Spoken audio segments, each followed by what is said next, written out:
आज एकसळ कोरेगाव MIDC मैदान या ठिकाणी एक दुसरा बैल मैदान पार पडले आणि या मैदानाची प्रथम क्रमांकाची मानकरी जोडी चढली म्हणजे अजित शेट यांचा चिक्या आणि मित्रांनो अमित शेट यांचा छोटा देवाभाई ही गाडी प्रथम क्रमांकाची मानकरी ठरली।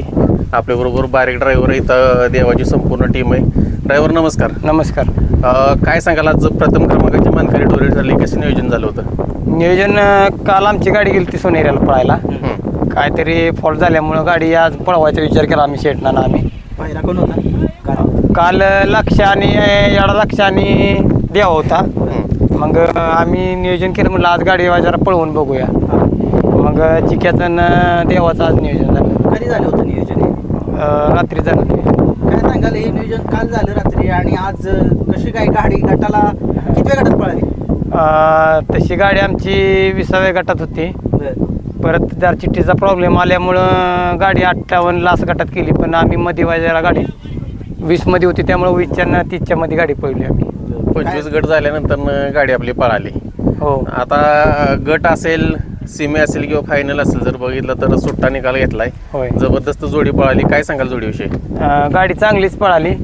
चिक्या बी बैल कडनं ठाम होता आणि देवा आतलं काम त्याचं देव करत होता, चिक्या पब्लिकनं त्याचं ते काम करत होता। काय सांगाल देवाबद्दल, काय सांगाल गाडी त्याच्या शेजारी असेल तर तो पळतोच एकदम जोरात, काय सांगाल? वासराचं काय नाही, खालून निघला की वासराला कळत नाही किती पळून किती नाही, आणि चांगलं पळाले। आता साधारण किती वय आहे त्याचं? आता ते 2 दात आहे। 2 दात आहे। आता ड्रायव्हर आता बघायला गेलं तर आपण बैलगाडी क्षेत्रामध्ये म्हणतो की आता एखाद्या बैलाची खासियत म्हणा किंवा त्याचा पळ सगळ्यात जास्त जवळून कोण बघत असेल तर तो ड्रायव्हर असतात। काय सांगाल आजच्या गाडीच्या स्पीडविषयी, काय सांगाल? चांगली गाडी पळाली, 3 फेर गट सेमी फायनल चांगली गाडी पळाली। सेमीला गाडी पब्लिकनं लागलेली, काय सांगाल? काय मनामध्ये चाललेलं? नाही, जरा गाडी पब्लिक नव्हती, पण चिक्यात पब्लिकचा बैल होता आणि वासरू गाडी वाचले की गाडी खालूनच पास करते, त्यामुळे टेन्शनच येत नाही गाडी पळवायला। काय सांगाल कोरेगावच्या मैदानामध्ये 2 नंबरचा मानकरी आपला हा देवा आहे आणि अमित शेटचा, काय सांगाल एवढं स्पीड कसं काय त्याच्यामध्ये? एवढं वासरू स्पीडचा आहे म्हणून तर शेटने घेतले आणि रकमला घेतले वासरू, त्यामुळं वासराचा काय विषय येत नाही। कारण की तुम्ही तर या बैलगाडा शर्यतीचा सगळ्या महाराष्ट्राला माहिती की बारीक ड्रायव्हर शिरसोडीकर म्हटलं की एक टॉपचं नाव आहे बैलगाडा शर्यत क्षेत्रात। काय सांगाल अनुभव आज कसा काय कमी आला?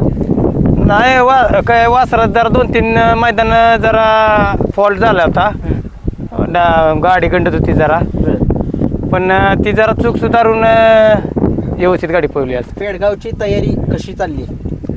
बऱ्यापैकी झालेलीच आहे जमा, बघू आता काय। ड्रायव्हर आता बारीक ड्रायव्हर म्हटलं की हिंद केसरीचं मैदान किंवा मोठं मैदान असलं की लक्ष असतं, तुम्ही प्रत्येकाच्या मोठ्या मैदानामध्ये काही ना काहीतरी पराक्रम करून दाखवता। त्यावेळेस पेडगावचं नियोजन कसं आखलंय तुम्ही? पेडगावचं नियोजन आहे, देवा आहे, चिमण्या आहे ते आपल्या घरच्या 2 गाड्या, बघू आता काय नाही।